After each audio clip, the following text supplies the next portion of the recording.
Regarding Warband, everyone has had their own opinions on what nations and units are best for every scenario. Swadians for cavalry, Rhodoks for crossbows, Nords for infantry, Surrounded for, well, nothing really. But who do we think will be the strongest nations in Bannerlord, and why? Well, here's my theory. Number 6. All 3 CALRADIC Empire states. They may seem cool to players that are interested in the lore, including myself. They have some awesome Roman troop designs, and have a long history of being badass.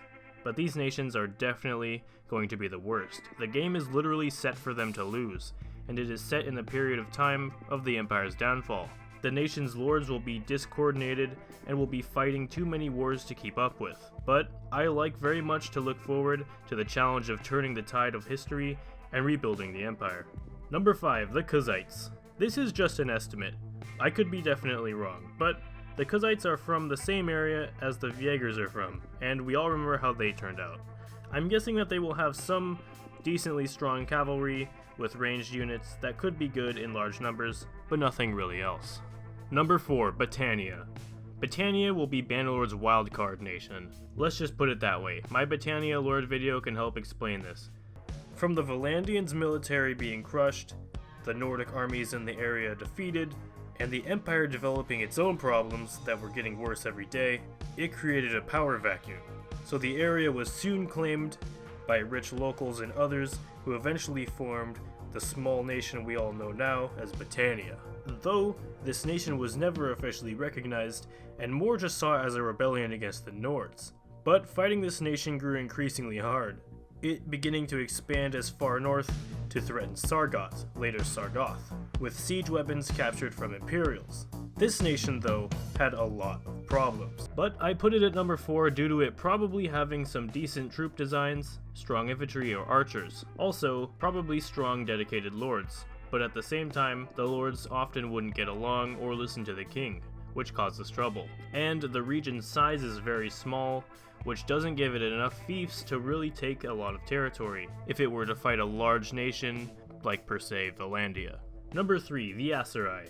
The Surrounded and Warband had some of the worst units in the game, and were a generally weak nation, but I think that they are fixing this in Bannerlord. Their nation is placed in a very nice spot so that they cannot be attacked from behind, and, from their sheer size, have lots of land and fief to collect taxes from, but I still do think that troops will be relatively weak compared to the others. Number 2, STERGIA. Remember your first playthrough in Warband, when you joined King Ragnar, built up his kingdom, and then started a huge civil war where you betrayed him and launched your own empire through the sheer might and power of the Nords? I think that will be the same here in Bannerlord. Nordic units will have the strongest infantry and will be very important to have on your front lines. The nation is relatively large and will have lots of fiefs to collect taxes from. Number 1, VLANDIA. I think VLANDIA will be the strongest nation in Warband for a few reasons. For one, it is an ancestor of both the Rhodoks and Swadia, so I'm sure that this nation's troops will have both an excellent cavalry tier